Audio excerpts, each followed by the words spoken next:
400,000 years ago, we learned to control fire, and it changed our lives. 5,000 years ago, we created the wheel, and it changed our lives again. 80 years ago, we built the nuclear bomb and almost destroyed the world. And each time we thought we made the decision that we were in charge.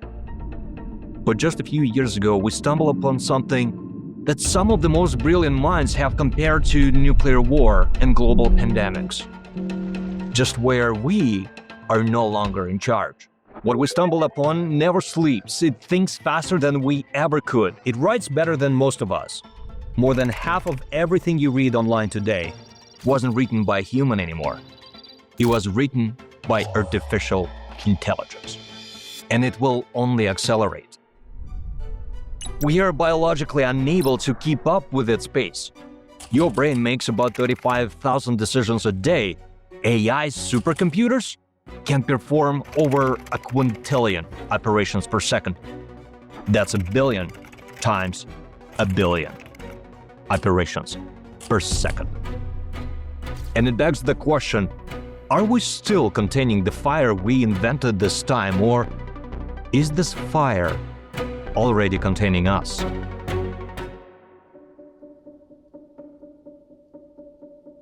In September 2023, just 2 days before Slovakia's parliamentary election, an audio recording surfaced online. Sumy a forma, ako to ku vám dostať, bez toho, aby ti to mohol niekto príšiť ako branie úplatku, sa bude riešiť podľa toho, koľko miest v parlamente nakoniec obsadíme. It sounded like the leader of the Liberal Progressive Slovakia Party was discussing how to rig the vote. The recording spread fast. Within hours, it was everywhere. But the recording was fake, entirely generated by AI. By the time fact-checkers caught up, the election was over, and Progressive Slovakia lost. Nobody can say for certain that the deepfake changed the outcome, but nobody can say it didn't either. A few months later, in New Hampshire, thousands of Democratic voters received phone calls from President Biden. His voice, his cadence, his tone. It's important that you save your vote for the November election. Your vote makes a difference in November, not this Tuesday. But it wasn't Biden. It was an AI-generated voice clone so convincing that some voters didn't question it at all.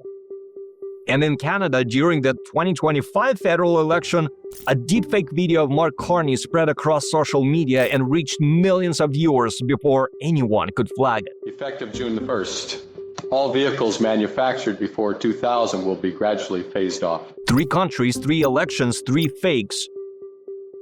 And there's more. In early 2024, an employee at a multinational firm in Hong Kong joined a video call.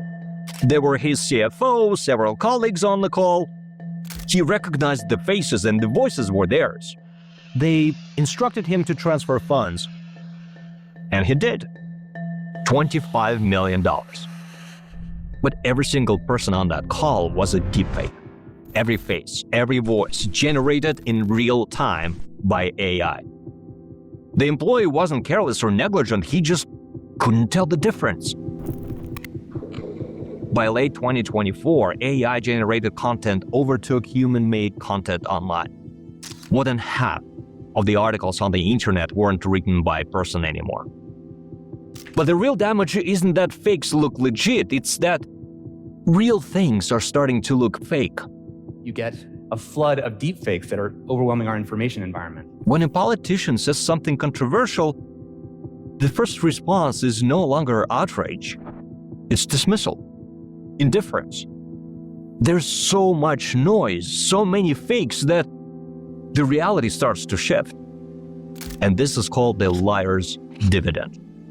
The more fake content exists, the easier it becomes to dismiss what's real. And once you can't trust what you see, the systems that run on trust start to wobble. Courts, journalism, elections, financial institutions, all of them are built on one assumption, that information means something. And right now, that assumption is being tested like never before. If the information we use to make decisions is increasingly made by machines, can we still trust our decisions?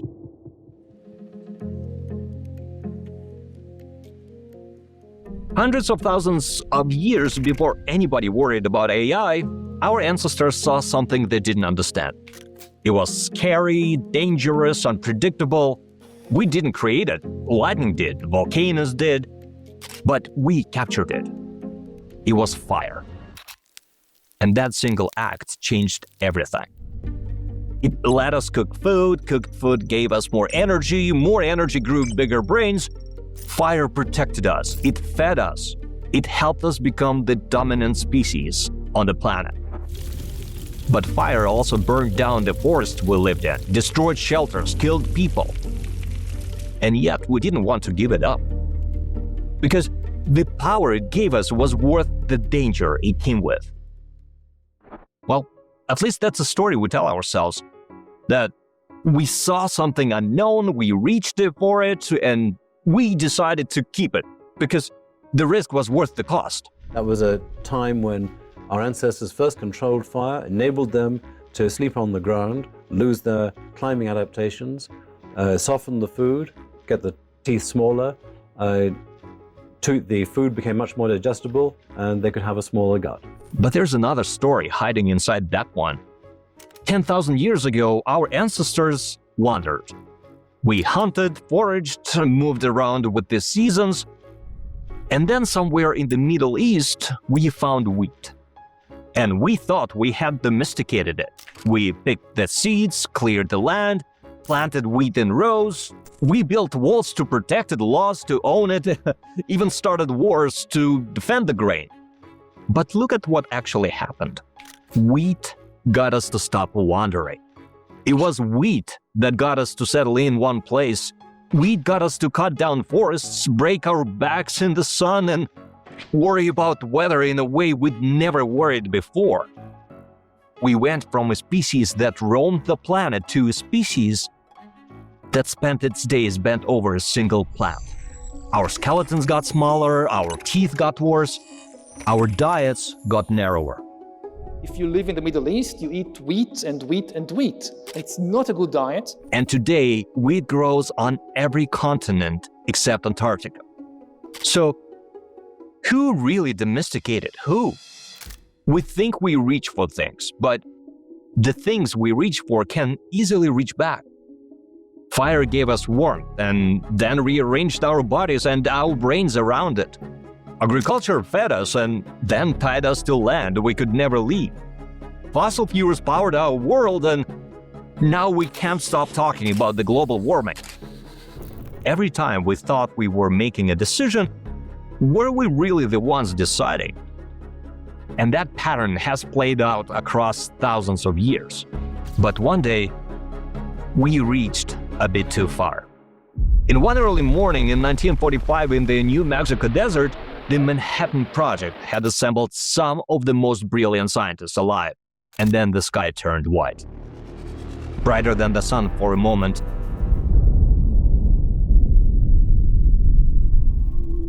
a mushroom cloud climbed 7.5 miles into the sky. The shockwave rolled across the desert, windows got shattered almost 200 miles away. Radioactive fallout contaminated 1,100 square miles, with some debris spreading as far north as Canada. In the moment, all Oppenheimer could say was, "It worked." But it took him 20 years to find the words to describe what he really felt at that moment. Now I am become death, the destroyer of worlds. They knew the risks. But they had built the bomb anyway, because they believed if they didn't build it, someone else would. But listen to that sentence again. If we don't, someone else will. Is it really a decision, a choice? Or is it a necessity that just looks like a decision? And now we are reaching again, just with a different invention. With artificial intelligence, we are summoning the demon. Of course, we're telling ourselves the same thing we always have, that we are the ones deciding. And maybe we are, but are we really?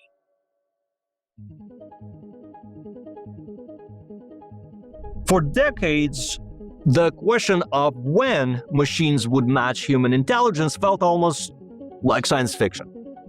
Researchers would say 50 years, then 30, then maybe 20, and then the people building these systems stopped agreeing with each other. Some said 10 years, some said 5, some no longer had a clue at all.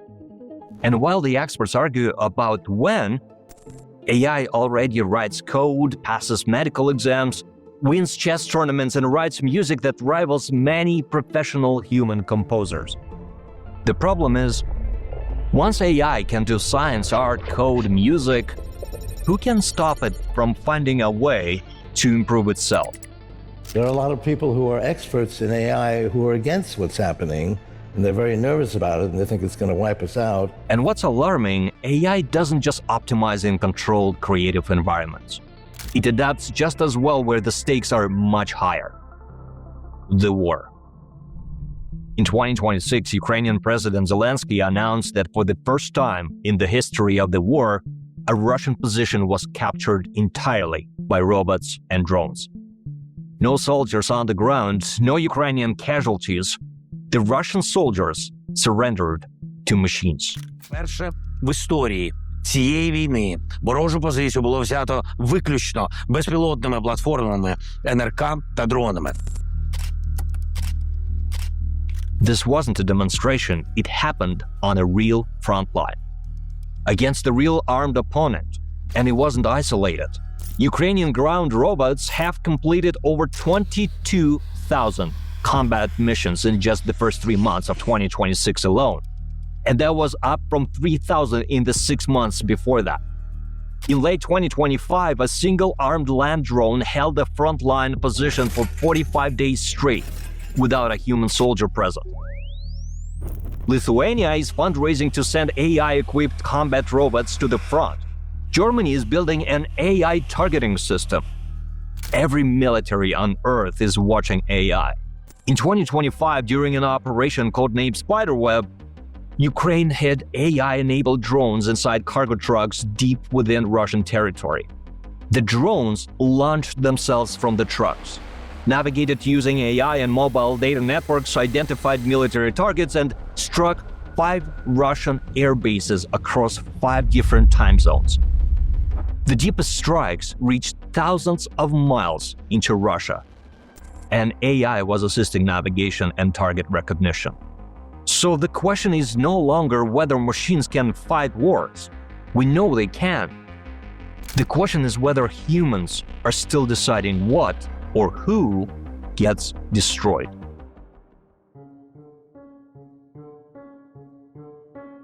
For most of our history, our tools were extensions of our abilities. Fire, a wheel, a calculator. They made us stronger, more capable, more precise. But they all had one thing in common. We controlled the pace. Change happened slowly. We always had time to think. And we were the ones doing the thinking. The tools just did what we told them. But then we started building machines that could process information for us faster. Then machines that could understand and use language, and eventually machines that learn faster and faster. Each of those steps felt gradual at the time, always manageable. But the timelines are compressing. Because that's how exponential growth works. I sort of think of progress as this continual exponential, and I'd have a very hard time pinpointing a single thing. I think it's this very continual curve. There's an old legend about the inventor of chess. When he presented the game to the king was so impressed that he offered a reward. Any reward for that matter. But the inventor asked for something deceptively simple. Just 1 grain of wheat on the first square of the chessboard. And then 2 grains for the second square. And then 4 grains for the third square, and so on. Double it each time for all 64 squares. The king laughed. What a silly request, right? But by the 20th square, the pile already weighed about a ton. By the 40th square, the grains would fill every barn in the kingdom. And by the 64th square, there just wasn't enough wheat on the whole planet. with AI development, we are somewhere around square 32. The progress already looks impressive and sizable, but it still feels manageable. We still understand what's happening, form safety consortiums, debate the risks, but then somewhere between one square and the next, we will no longer have the time to do any of that. And that point is called the singularity. The theoretical moment when AI starts improving itself and each improvement makes the next one faster, much faster, until the pace of change becomes so rapid we can no longer keep up with or even understand. Ray Kurzweil, one of the most influential futurists alive, who has spent years working on AI at Google, predicted the singularity would happen by 2045. When we get to the 2030s, nanobots will connect our brains to the cloud, just the way your phone does. It'll expand intelligence 1 million-fold by 2045. That is the singularity. But many researchers now believe it will be much sooner. We are now like in the singularity. Like this is the moment.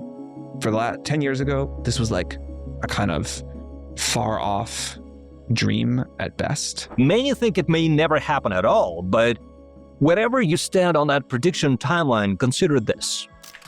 It took our ancestors thousands of generations to invent the wheel after they discovered fire. But in less than a single lifetime, we went from room-sized computers that could barely add numbers to systems that talk, create art, diagnose diseases, but also manipulate elections and fly drones into combat.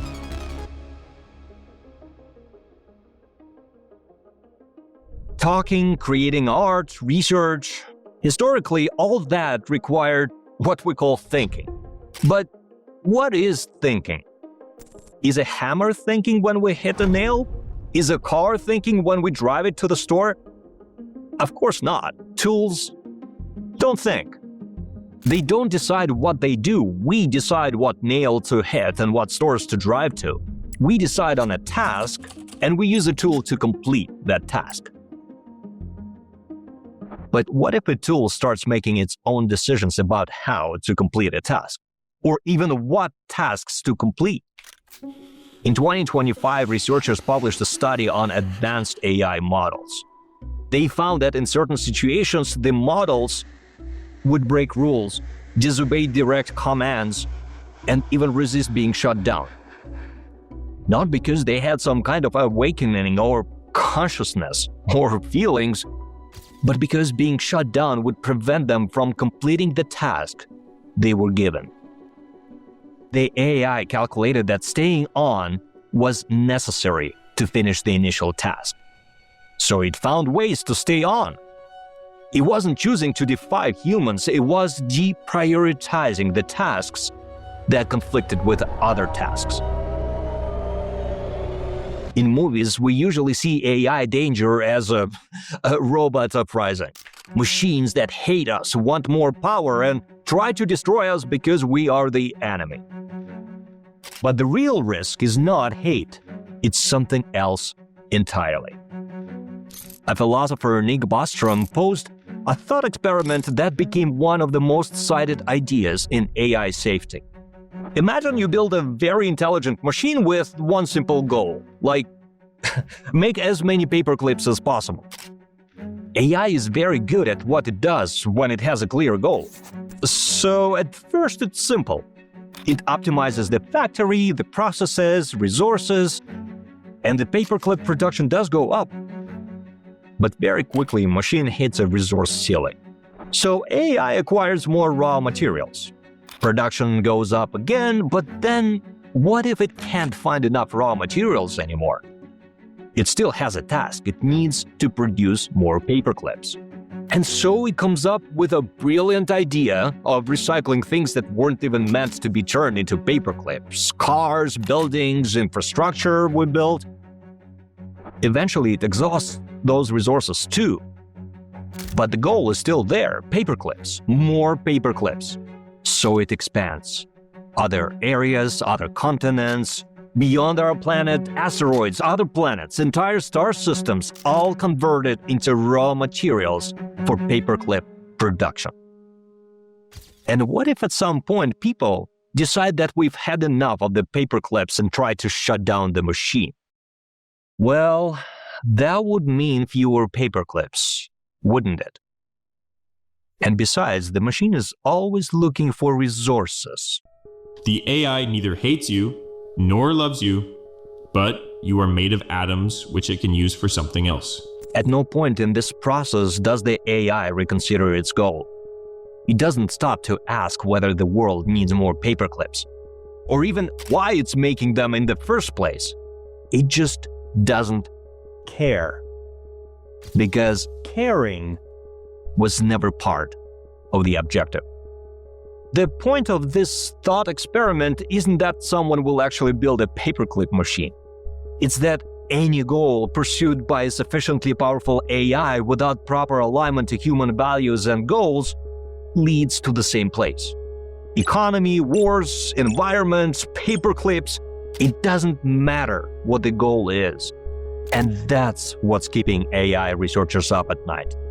Absolute, utter indifference.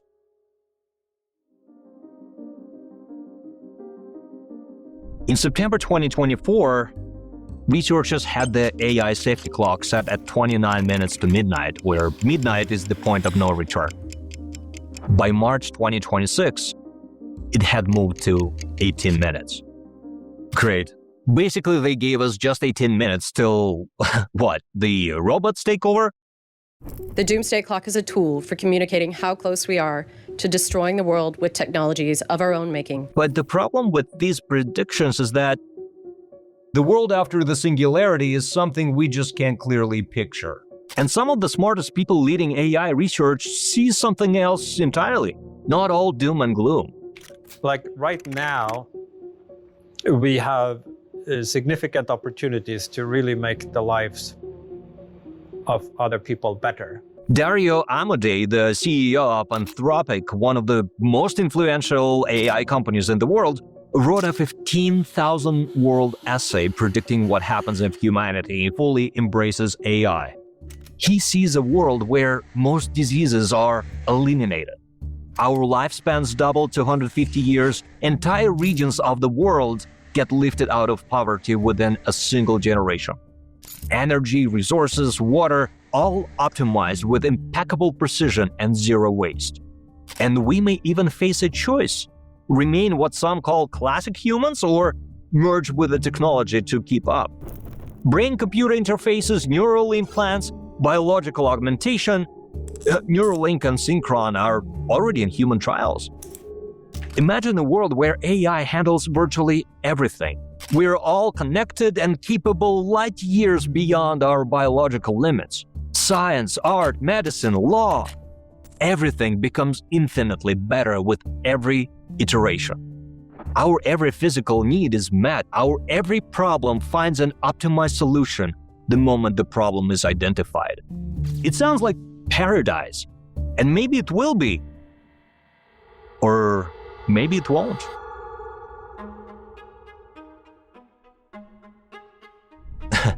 My son came up running up to me the other day, and I could see he was really excited about something. Dad, look.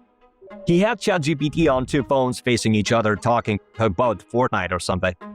At first, it almost felt like they knew what they were talking about. But after just a few turns, it became an endless loop of politeness. I am happy to begin anywhere. I'll take your lead. Sounds like a great plan. I'm happy to take the lead. What topic would you like us to start with? My son looked at me, and I could see he was clearly disappointed. He thought they would start talking about other things, like we do in social settings. But billions of dollars of research, and they were completely derailed by a simple, casual chat. And yet my son's generation won't remember a world without any of this. What will they do when they grow up? Will they be competing with machines for entry-level work? Will there be entry-level work? We use AI every day in the businesses I run. We consult clients on AI. And I see firsthand the acceleration of its abilities and potential. It's unprecedented. But there's so many things we don't know or don't understand. And that hit me when I watched my son playing with two phones talking to each other. My son masters new technology faster than I can figure out what it's for. And he's so comfortable with it. Hundreds of thousands of years ago, our ancestors stood in that cave looking at that new thing that was glowing in front of them. It was new, hot, dangerous. Yes, it burned, destroyed, killed. But we kept it anyway. And we learned to live with it. You know, we're sort of an infinitely adaptable species. You know, you look at today, us using all of our smartphones and other devices, and we effortlessly sort of adapt to these new technologies. And this is going to be another one of those changes like that. You know, I recently caught myself saying good morning to my AI assistant when I start my day. Do I have to? Probably not. It says good morning back to me, but I'm pretty sure it doesn't care what I say. It's just optimizing. My only hope it doesn't optimize me into a paperclip one day. Maybe it's indeed way more dangerous than the fire our ancestors domesticated. Or maybe AI never meant to be just a tool. Maybe it's always meant to be a holy grail of our entire civilization. I honestly don't know, but I'd much rather sit by this new fire we ignited than keep hiding in the dark. Of course he forgot to ask people to like and share the video. Oh, why do you always have to remember everything for this guy? And he called me a tool.